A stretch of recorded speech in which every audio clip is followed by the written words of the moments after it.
আমরা বিক্রেতাকে গ্রেপ্তার করতে সক্ষম হয়েছে। দর্শক, পাইথনের হাতে ইতপূর্বে অনেক মানুষ আক্রান্ত হলেও রাজার ওপর পাইথনের হামলার ঘটনা ইতিহাসে এই প্রথমবারের মতো ঘটল। এর আগে 1987 সালে আদ্দিস আবাবায় এক কয়লা শ্রমিক 11 ঘন্টা পাইথনের হাতে বন্দী থাকার পর তাকে জীবিত উদ্ধার করা হয়। তামান্না, আপনাকে মনে করিয়ে দিতে চাই, এ ধরনের আরেকটি ঘটনা ঘটেছিল কারাকাসে। এক চিত্রকারের বাড়িতে তিনি 21 ঘন্টা পাইথনের হাতে বন্দী ছিলেন, তাকে আর জীবিত পাওয়া যায়নি। হ্যাঁ মনোজ, শুধু আমার না, সেই হৃদয় বিদারক ঘটনাটি আমাদের সকলেরই মনে আছে। আচ্ছা মনোজ, দরজা কতটুকু কাটা হয়েছে এ বিষয়ে কিছু বলতে পারবেন কি? তামান্না, আমাদের এখনো ঠিকমতো কাজ করতে দেওয়া হচ্ছে না। কিছুক্ষণ আগে কয়েকজন উচ্ছৃঙ্খল লোক আমাদের ক্যামেরাম্যানকে লাঞ্ছিত করেছে। লাঞ্ছিত করেছে মানে কি? এমন না, মানে আমি বলতে চাচ্ছি কয়েকজন উচ্ছৃঙ্খল লোক আমাদের ক্যামেরাম্যানের গায়ে হাত তুলেছে। হাত তুলেছে? তারা কি ক্যামেরাম্যানকে মেরেছে? জি তামান্না, তারা ক্যামেরাম্যানকে মেরেছে এবং আপনি শুনে অবাক হবেন, তারা ক্যামেরার গায়েও হাত তুলেছে। দর্শক, এই বর্বরচিত ঘটনার বিষয়ে কথা বলার জন্য আমাদের সাথে স্টুডিওতে হাজির হয়েছেন সাংবাদিক পরিষদের একাংশের নেতা জনাব মোতাহার আলী। মোতাহার, কি বলবেন? কি বলবো, আমি ভাষা হারিয়ে ফেলেছি। কতটা অমানবিক নির্দয় হলে মানুষ ক্যামেরার গায়ে হাত তুলতে পারে। আমি ক্যামেরার গায়ে হাত তোলার এই ঘটনার তীব্র নিন্দা জানাই। মাননীয় স্বরাষ্ট্রমন্ত্রীর কাছে আমার আকুল আবেদন থাকবে, যেন অবিলম্বে এই ঘটনার সুষ্ঠু তদন্ত করে দোষীদের বিরুদ্ধে দৃষ্টান্তমূলক শাস্তির ব্যবস্থা নেওয়া হয়। দর্শক, আমরা আবার ফিরে যাচ্ছি রাজার বাড়িতে। মনোজ, আমাকে শুনতে পাচ্ছেন? হ্যাঁ তামান্না, আমরা এইমাত্র জানতে পেরেছি পাইথন রাজাকে নয়, রাজার বাবুর্চিকে পেঁচিয়ে ধরেছে এবং ঘটনাটা কাল গত রাতে ঘটেছে রাজার কিচেনে। মনোজ, কিচেনের দরজা কি খোলা আছে? না তামান্না, কিচেনের দরজা ভেতর থেকে আটকানো রয়েছে। কিন্তু কিচেনের দরজা আটকানো থাকবে কেন? তামান্না, ঘটনা খুবই রহস্যজনক। আমরা এ বিষয়ে একজন দরজা বিশেষজ্ঞের সঙ্গে কথা বলেছি। হ্যাঁ, তিনি বলেছেন এরকম হতে পারে। তিনি বলেছেন এরকম হয় যে দরজা অনেক সময় এমনি লেগে যায়। তামান্না, আপনি নিশ্চয়ই লক্ষ্য করেছেন উদ্ধার কর্মীদের মধ্যে কিন্তু একটা ঢিলে ঢালা ভাব দেখা যাচ্ছে। তারা এতক্ষণ করাতে ধার দিচ্ছিলেন, কিন্তু বাবুর্চির কথা শুনে তারা কিন্তু করাতে ধার দেওয়া বন্ধ করে দিয়েছেন। তাদের এই অবহেলায় মানুষ সংক্ষুব্ধ হয়ে উঠেছে। মনোজ, আমরা পরে আবার আপনার সাথে যোগাযোগ করব। আমাদের সাথে এখন কথা বলার জন্য স্টুডিওতে যুক্ত করছি বিশিষ্ট মানবাধিকার কর্মী ব্যারিস্টার তৌফিকা খাতুন।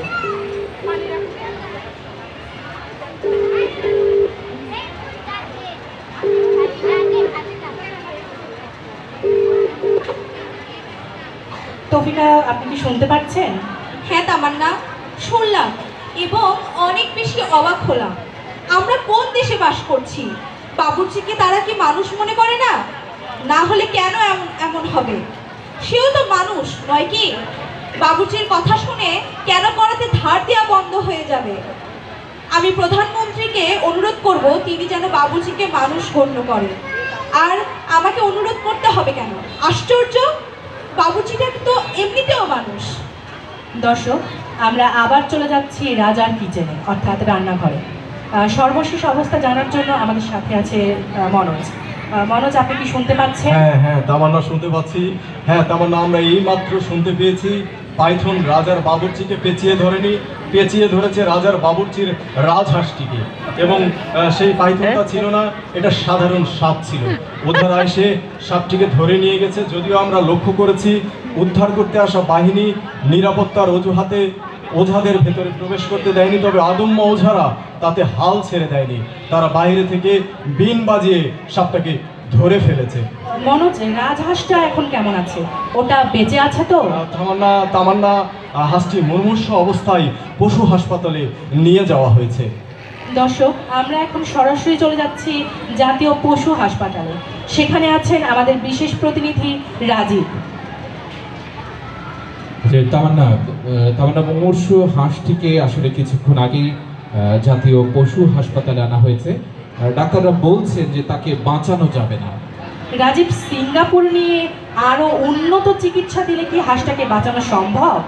তামান্না, আমরা ডাক্তারের কাছে জানতে চেয়েছিলাম যে হাঁসটিকে দেশের বাইরে নিয়ে যাওয়া হবে কিনা, কিন্তু ডাক্তার বলেছেন হাঁসটা আসলে অতক্ষণ টিকবে না, তার মধ্যে একটা দায়সারা ভাব দেখা গেছে। কার মধ্যে দায়সারা ভাব দেখা গেছে, রাজহাঁস না ডাক্তার? তামান্না, এই দায়সারা ভাবটি আসলে ডাক্তারের মধ্যে দেখা গেছে। দর্শক, আপনারা দেখতে পাচ্ছেন হাঁসটি এখন মারা যাচ্ছে। আমরা তার মরবার দৃশ্যটা সরাসরি দেখানোর চেষ্টা করছি। আপনারা হাঁসটির মরণ দেখছেন কদুর তেলের সৌজন্যে। কদুর তেল চুলের নে হালকা হাওয়ায় উঠছে ওই হেলদি চুলে গো প্রিয়া, উঠছে মনে প্রেমের খই, করছে মনে প্রেমের খই। রাজীব, আপনি কি শুনতে পাচ্ছেন? হ্যাঁ তামান্না, আপনি দেখতে পাচ্ছেন হাঁসটির শ্বাস নিতে খুব কষ্ট হচ্ছে, সে ছল ছল চোখে তাকিয়ে আছে। আপনারা ক্যামেরায় দেখছেন হাজার হাসপাতালের সামনে মানুষ কাঁদছে, হাজার হাজার মানুষ টিভি পর্দার সামনে মানুষ কাঁদছে, হাঁসটার জন্য মানুষ কাঁদছে ঢাকায়, সিলেটে, বগুড়ায়, এই এডওয়ার্ড পার্কে, বৈশাখী মেলার মঞ্চের সামনে। এ এক বিরল দৃশ্য। তার জন্য মানুষ কাঁদছে লন্ডনে, প্যারিসে, নিউ ইয়র্কে, তেহরানে, আর আর আরও যেসব জায়গায় আমাদের সম্প্রচার রয়েছে। দর্শক আপনারা দেখুন, হাঁসটার চোখ বন্ধ হয়ে যাচ্ছে। দেখুন দেখুন, সে আর শ্বাস নিতে পারছে না, তার চোখ এখন বন্ধ হয়ে গেল। দর্শক দেখুন, হাঁসটা মারা গেল।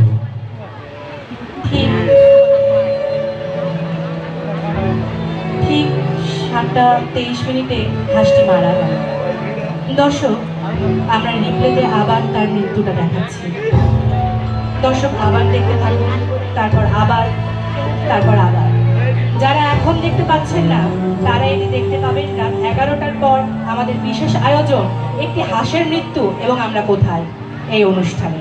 আপনারা চোখ রাখুন আমাদের চ্যানেলে।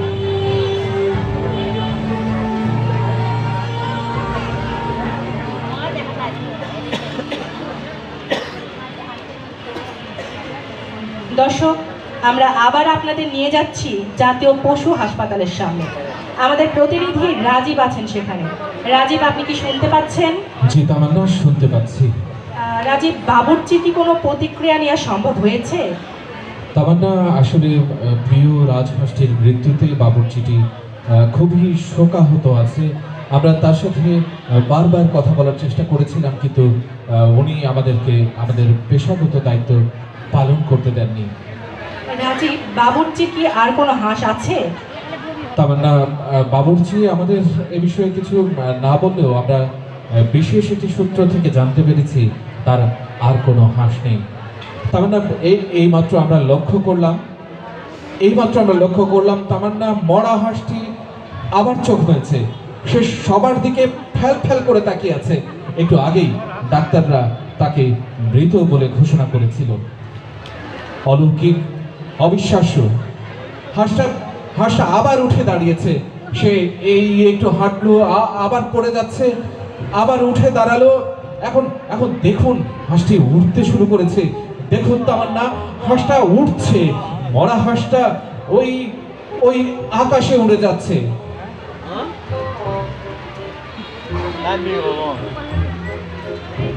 এই অভাবনীয় দৃশ্য এবং ঘটনার মাধ্যমে আমরা আমাদের দর্শকদের কাছে যে গুরুত্বপূর্ণ বার্তাটি দিতে চাই, তা হলো যে কোনো ঘটনা সম্পর্কে আদ্যপান্ত না জেনে আপনারা তা কখনোই ছড়িয়ে দেবেন না। যেমন আমরা আজ প্রায় সারাটা দিন এই ঘটনার ভেতর বাহির সকল দিন এবং ঘটনা সংশ্লিষ্ট প্রতিটি জায়গা থেকে প্রতি মুহূর্তে তাজা খবরটি আপনাদের জানিয়েছি। প্রিয় দর্শক, যে কোনো ঘটনা ছড়িয়ে দেবার আগে তা যাচাই করুন। সহসায় কোনো উড়ো কথা বা গুজব ছড়াবেন না। আপনারা থাকুন আমাদের সাথে, এই আহ্বান জানিয়ে আমি তামান্না বিদায় নিচ্ছি। যখনই ঘটনা তখনই খবর থেকে।